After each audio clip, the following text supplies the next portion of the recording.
themselves from humble players into mythical creatures: Romeo, Othello, Hamlet, Lear, Coriolanus, Prospero, good King Henry V, and bad King Richard III. The Elizabethan era was a time of great change, and acting just another way for young men to transform themselves.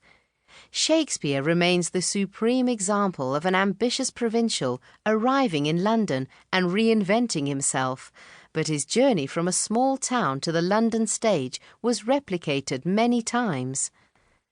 In a city of deceptions, where appearance was all and nobody quite what they seemed, acting was the occupation to which attractive and resourceful young men were inexorably drawn.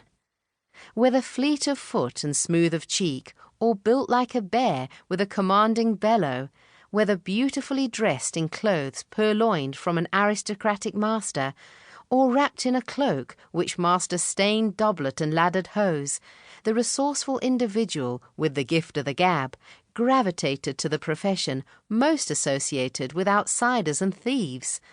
As Hamlet observes, Hamlet Act 3, Scene 2, if all else fails, there is always the theatre. If the rest of my fortunes turn Turk with me, with 2 provincial roses on my raised shoes, get me a fellowship in a cry of players, sir.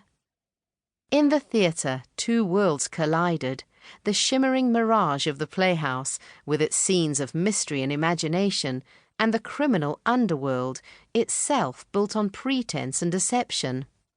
Philip Henslowe, impresario of the Rose, made his fortune in pawnbroking and prostitution. Henslowe opened a brothel next door to his famous theatre, and his stepdaughter Joan, who married the eminent actor Edward Allen, was whipped at the cart's arse for running it.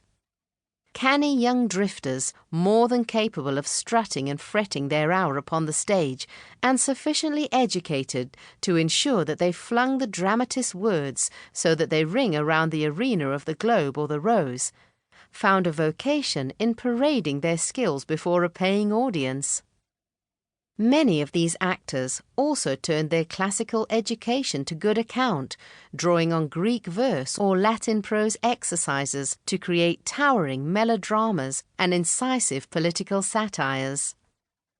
However, such were the changing tides of fortune in Elizabethan London that it was very easy for a writer to find himself on the wrong side of the law.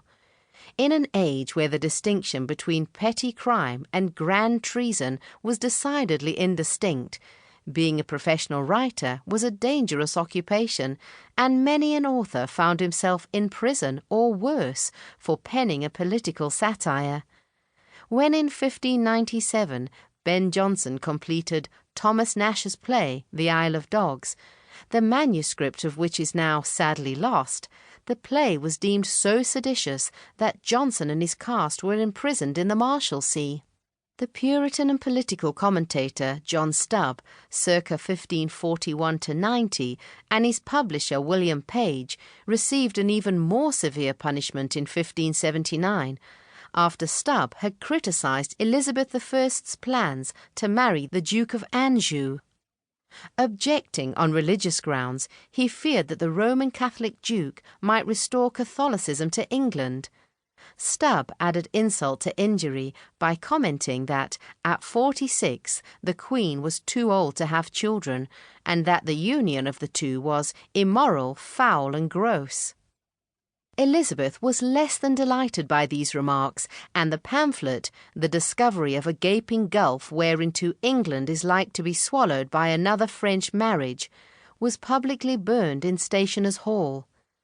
As for Stubb and Page, they lost their right hands, the wrists being divided by a cleaver driven through the joint at the blow of a mallet. The historian, William Camden, recalled the scene in his History the Third. I remember, being then present, that Stubbs, when his right hand was cut off, plucked off his hat with his left hand, and said with a loud voice, "God save the Queen." The multitude standing about was deeply silent, either out of horror at this new form of punishment, or out of commiseration towards the man. For all its perks, an actor's life, and a writer's too, was a precarious